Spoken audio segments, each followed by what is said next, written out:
আসসালামু আলাইকুম আমি আপনাদেরকে বিটিসি মার্কেট আপডেটটা 3 থেকে 4 মিনিটের মধ্যে দেওয়ার চেষ্টা করব। সো অবশ্যই সম্পূর্ণ ভিডিও স্কিপ না করে দেখতে থাকুন। যদি লক্ষ্য করেন তাহলে দেখতে পাবেন যে 26শে ডিসেম্বর যখন 50 থেকে 52,000 ডলারে বিটিসি রয়েছিল তখন আমি আপনাদেরকে একটা আপডেট দিয়েছিলাম যে বিটিসি অ্যারাউন্ড 40 থেকে 41K এর আশেপাশে আসতে পারে, অর্থাৎ 42K 43K 44K অথবা 45K এর মধ্যে আসতে পারে।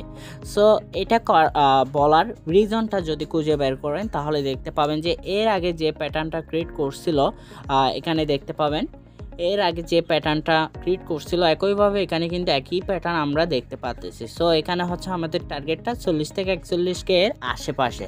সো এখন বর্তমান প্রাইস 46,000 ডলার পর্যন্ত চলে এসেছে অলমোস্ট। সো আশা করি আমরা হচ্ছে 45K নিচের পর্যন্ত আমাদের টার্গেটটা রাখতে পারি।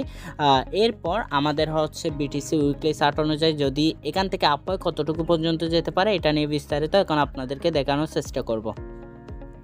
সো অবশ্যই যারা এখনও আমাদের টেলিগ্রাম চ্যানেলে জয়েন করেন নাই তারা অবশ্যই ভিডিও ডেসক্রিপশন বক্সে আপনারা লিঙ্ক পেয়ে যাবেন, ওই লিঙ্কে ক্লিক করে আমাদের টেলিগ্রাম চ্যানেলে জয়েন করে নেবেন যাতে এরকম time to time market update পেয়ে যান। যদি লক্ষ্য করেন তাহলে দেখতে পাবেন যে এখানে অ্যারাউন্ড 46,700 ডলারের বিটিসিটা চলতেছে। সো এখান থেকে মার্কেট যদি আমরা দেখতে পাই তাহলে 40 থেকে 45K এর মধ্যেও যদি আসে, এখান থেকে যদি রিবাউন্স করে এখান থেকে রিবাউন্স করলে আমাদের টার্গেটটা থাকবে এই ট্রেন্ড লাইন অনুযায়ী অ্যারাউন্ড 70,000 ডলার। এরপর এই একটা যে রিয়ালিটা নিয়েছিল এখান থেকে এর আগের ট্রেন্ড অনুযায়ী অর্থাৎ প্যাটার্ন অনুযায়ী এই প্যাটার্ন অনুযায়ী যে একটা 100% রিটার্ন দিছিল এই রিটার্ন অনুযায়ী আমাদের টার্গেটটা হলো অ্যারাউন্ড 80,000 ডলার রয়েছে। সো আমাদের লং টার্ম টার্গেটটা কিন্তু 80,000 ডলার রয়েছে। এখন হচ্ছে আমাদের মার্কেটটা কোন জায়গা থেকে সবচেয়ে বেশি আপ হওয়ার চান্সেসটা রয়েছে সেটা দেখানোর চেষ্টা করব।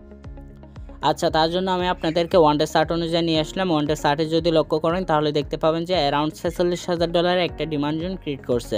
সো এটা ব্রেক করলে আমরা 40 থেকে 45K যে একটা প্রাইস রেঞ্জ রয়েছে এটাতে মার্কেট দেখতে পাবো। এরপর যদি আমাদেরকে বুলিশ মার্কেটে যেতে হয় তাহলে অবশ্যই আমাদেরকে 52,000 ডলারের যে একটা সাপ্লাই জোন রয়েছে অর্থাৎ আপনার সেলিং প্রেশার জোন রয়েছে রেজিস্ট্যান্স লেভেল, সেই লেভেলটা আমাদেরকে অবশ্যই ব্রেক করতে হবে। ব্রেক করতে পারলে আমরা হচ্ছে বুলিশের দিকে যেতে পারবো বলে আশা করতে পারি। আর যদি এটা ব্রেক করতে না পারে এবং হচ্ছে আমরা এখান থেকে মার্কেট নিচে আসা শুরু করে তাহলে 40K যে একটা ডিমান্ড জোন রয়েছে সেই ডিমান্ড জোনটা যদি ব্রেক করে ফেলে তাহলে আমাদেরকে নেক্সট টার্গেট 30,000 ডলারে রাখতে হবে এবং অবশ্যই আমাদেরকে বেয়ার মার্কেটে যেভাবে আমরা হচ্ছে ট্রেড করব সেই অনুযায়ী ট্রেড করার চেষ্টা করতে হবে।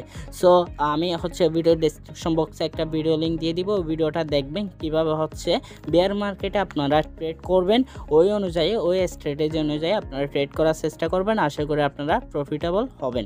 আশা করি বুঝতে পারছেন। এই ছিল আজকের ভিডিওতে। আমাদের জন্য মাস্ট হোল্ড করতে হবে 40 থেকে 45K রেঞ্জের মধ্যে।